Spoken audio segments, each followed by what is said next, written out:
वो कौन सा जीव था जिसने इस दुनिया से पहली बार स्पेस ट्रैवल किया था? तो उसका जवाब एक ही आता है और वो है एक डॉग जिसका नाम है लाइका। हालांकि इसके अलावा और भी कई स्पीसीज थे जैसे हनी बी और रैट्स जो लाइका के पहले स्पेस मिशन कर चुके थे। इसके अलावा एक बंदर था जिसका नाम एल्वर्ड 1 था जिसने लाइका से पहले 1948 में एक सब ऑर्बिटल फ्लाइट में हिस्सा लिया, जिसे पूरी तरह से स्पेस मिशन नहीं कहा जा सकता। इसलिए लाइका को हम स्पेस मिशन करने वाली पहली जानवर के रूप में जानते हैं। लाइका के बारे में सुनकर ही हमें प्राउड फील होता है क्योंकि वो दुनिया के सारे जानवरों में से ऐसी पहली जानवर थी जिसने एक लंबी स्पेस मिशन करी थी। लेकिन क्या सच में लाइका एक खुशनसीब डॉग थी जैसा कि हम पिक्चर्स में देखते हैं और स्कूल की मैगजीन और किताबों में हमें दिखाया जाता है? तो सच्चाई क्या है आज की वीडियो में हम पता लगाने की कोशिश करेंगे। साल 1950 से पहले स्पेस मिशन के लिए इंसानों को धरती से बाहर भेजना साइंटिस्टों के लिए एक काफी बड़ा काम था। स्पेस में इंसान सरवाइव कर पाएगा या नहीं ये जानने के लिए अलग अलग प्रजाति के जानवरों को स्पेस में भेजा जाता था। साल 1957 मॉस्को जो कि रसिया में स्थित है, इस समय सड़कों पर लाइका एक मामूली कुत्तों के रूप में घूम रही थी और इस समय इसकी उम्र केवल 3 साल थी। तब उसे क्या मालूम था कि वह इंसानी इतिहास में पहली डॉग होगी जो कि स्पेस मिशन पर जाएगी।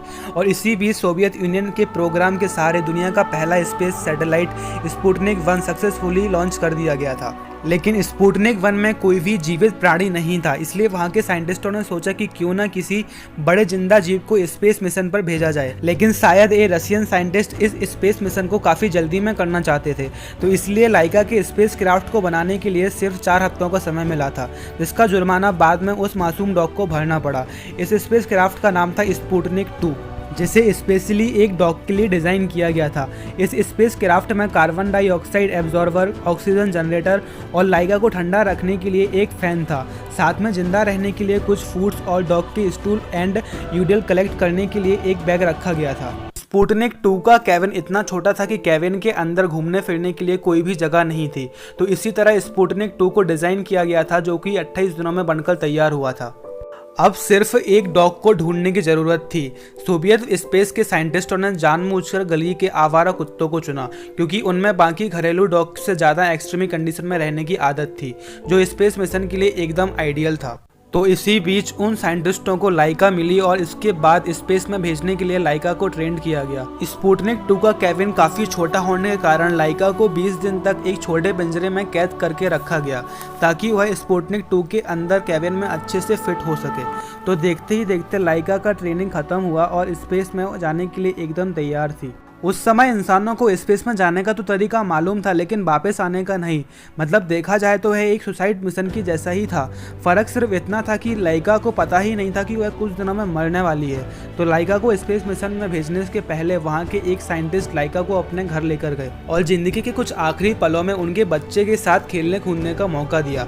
अब लाइका को हमेशा के लिए अलविदा कहने का समय आ चुका था।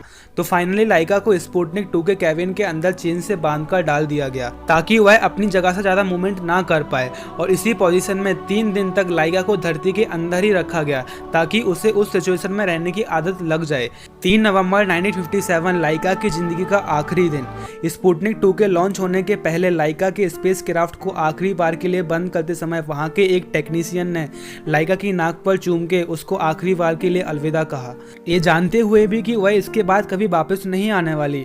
और इसके बाद स्पुतनिक 2 को सक्सेसफुली लॉन्च कर दिया गया और लाइका के साथ स्पुतनिक 2 आगे बढ़ने लगा। लेकिन टेक्निकल फॉल्ट की वजह से रॉकेट का एक हिस्सा स्पुतनिक 2 से अलग नहीं हो पाया। शायद 4 हफ्ते का समय एक स्पेस क्राफ्ट बनाने के लिए काफ़ी नहीं था और इसी कारण लाइका के केबिन का टेम्परेचर तेज़ी से बढ़ने लग गया और इसी बीच लाइका की हार्ट रेट भी काफ़ी ज़्यादा बढ़ गई। नॉर्मल हार्ट रेट 103 से बढ़कर 240 तक पहुंच गया और इससे साफ मालूम होता है कि उस समय गर्मी के मारे लाइका को कितनी तकलीफ़ों से गुजरना पड़ा होगा। और लगातार 3 घंटे तक लाइका मौत से लड़ती रही और टेम्परेचर इतना ज़्यादा इंक्रीज़ हो गया कि 5 घंटे बाद लाइका के सेंसर के अंदर से सिग्नल आना बंद हो गया और इसी के साथ लाइका की मौत हो गई।